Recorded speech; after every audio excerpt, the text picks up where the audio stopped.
हम इंसानों की दुनिया एक अजीबोगरीब दुनिया, जहाँ हर पल कुछ ना कुछ विचित्रमय होते रहते हैं, जिसे हम साधारण इंसान कभी सोच भी नहीं सकते।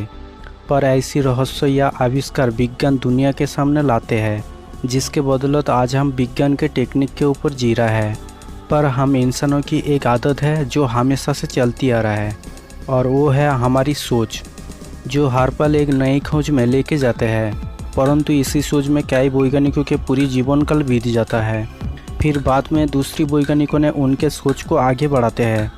हमारी दुनिया पर जब फर्स्ट टाइम विमान की आविष्कार किया गया, तब हमें लगा एक जगह से दूसरी जगह जाने के लिए यही सबसे तेज़ जान है। पर विज्ञान जब उससे भी तेज़ गति प्राप्त करने की सोचा, तब आविष्कार किया जेट प्लेन की, और इसी जेट प्लेन को लेकर गंभीर से सोचने पर दुनिया के सामने आया रॉकेट। हालांकि रॉकेट ओल्ड टेक्निक है, पर इसे आज भी अंतरिक्ष पर जाने के लिए उसी तरह यूज किया जाते हैं। पर इसके बाद क्या हमारी तेज़ जान बनाने की सोच यही पे ख़त्म? शायद आपको लगता होगा इससे आगे और तेज़ जान के आविष्कार नहीं हो सकता। पर इंसान है जिद्दी, जिन्हें कभी भी हारना पसंद नहीं है। वैज्ञानिक हर पल लगे रहते हैं इसी तरह की खोज में।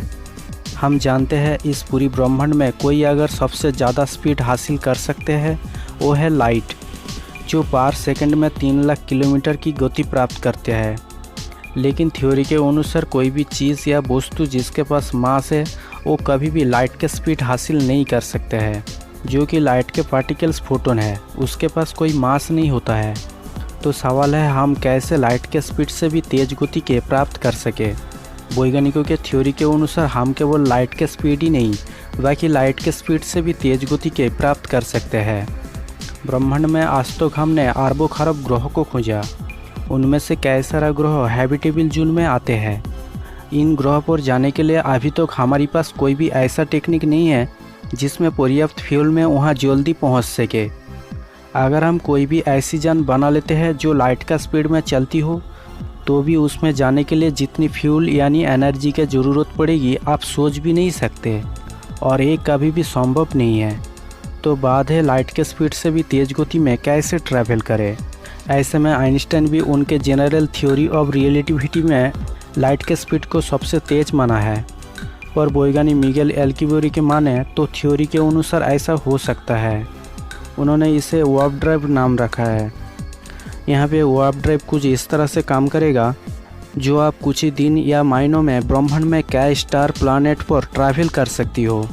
तो जैसे कि आइंस्टाइन ने बताया है, इस पूरी यूनिवर्स यानी ब्रह्मांड एक स्पेस टाइम के स्ट्रक्चर के ऊपर टिका हुआ है। यहाँ पे स्टार और प्लैनेट इस तरह टिका है जिस तरह हवा में पक्षी टिके रहते हैं, और ये पक्षी है स्पेस टाइम।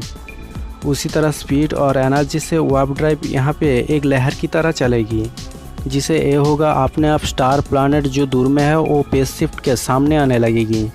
यहाँ पे कुछ ऐसा हो रहा था, एक पक्षी जब रनिंग में रहते हैं यानी आगे और बढ़ते हैं, तो अब हवा की लहर उसके आगे से पीछे की ओर गुजरता है।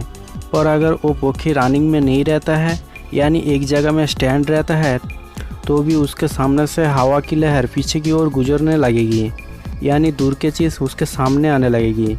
सेम वैसा ही है वार्प ड्राइव टेक्निक, जिसमें हम स्पेस टाइम को मुड़ के लहर बनाते हुए फेज शिफ्ट को लेकर आगे की ओर ट्रैवल करते जाएंगे, वो भी बहुत दूर टारगेट की हुई किसी स्टार या फिर प्लैनेट के पास कम समय के अंदर। और हम जैसे कि सोचते हैं इसमें कुछ भी नहीं है, बस इसमें एक लहर बनाना है और फेज शिफ्ट को लेकर आगे की ओर बढ़ते जाना है। लेकिन ये सभी थ्योरी में जितनी आसान लगता है उतनी आसान नहीं है, क्योंकि हमें नहीं पता है ये लहर कैसे बनाना है और स्पेस टाइम को मोड़ने के लिए कितनी एनर्जी की ज़रूरत पड़ेगी। प्रैक्टिकली करने के बाद इसके बारे में सही तरह से पता चलेगी। वैज्ञानिकों ने इसके विकल्प ऐसी दूसरी तरीका की खोज किया जिसे लाइट के स्पीड से भी तेज़ गति से ट्रैवल किया जा सकता है, और वो है वार्म होल टेक्निक। कुछ वैज्ञानिक इसे टाइम ट्रेवल की ऑब्जेक्ट मानते हैं, जो कि ये स्पेस टाइम में छोटा सा सुरंग जैसी होल है, जिसके एक साइड पर फेज शिफ्ट लेकर घुसने पर दूसरी साइड पर अलग जगह में पहुंचा देगा, वो भी लाइट के स्पीड से भी तेज़ गति में। वार्म होल ये होता है स्टार या प्लैनेट जो स्पेस टाइम के स्ट्रक्चर के ऊपर टिका हुआ है, उसे अगर अधिक दबाव दिया जाए तो ये सिकुड़ कर शंकु आकार का एक सुरंग बन जाएगी, जिसके होल एक फेज टाइम से लेकर दूसरी फेज टाइम में ख़त्म हो रहा हो। इसके अंदर से स्पेसशिप को भेजा जाए तो ये इतनी तेज़ गति में पहुंचा देगा जो अब लाइट के स्पीड में भी उतना जल्दी पहुंच नहीं सकती हो। पर ये स्पेस टाइम में ट्रैवल करने की शॉर्ट तरीका है ही, लेकिन सबसे बड़ी दिक्कत स्पेसशिप भेजने की, क्योंकि वार्म होल में जो सुरंग यानी होल जैसे बांधते हैं वैसे ही ज़्यादा टाइम तक खुला नहीं रह पाते हैं। तो ऐसे में स्पेसशिप को अंदर भेजना मुमकिन नहीं है। वैज्ञानिकों के माने वार्म होल को अगर ज़्यादा टाइम तक खुला रखना है तो उसके लिए नेगेटिव एनर्जी की ज़रूरत पड़ेगी। पर नेगेटिव एनर्जी को ज़्यादा मात्रा में बनाना और वार्म होल को स्टेबल रख पाना फ़िलहाल मुमकिन नहीं है, लेकिन भविष्य में शायद ऐसा कर पाना संभव होगा।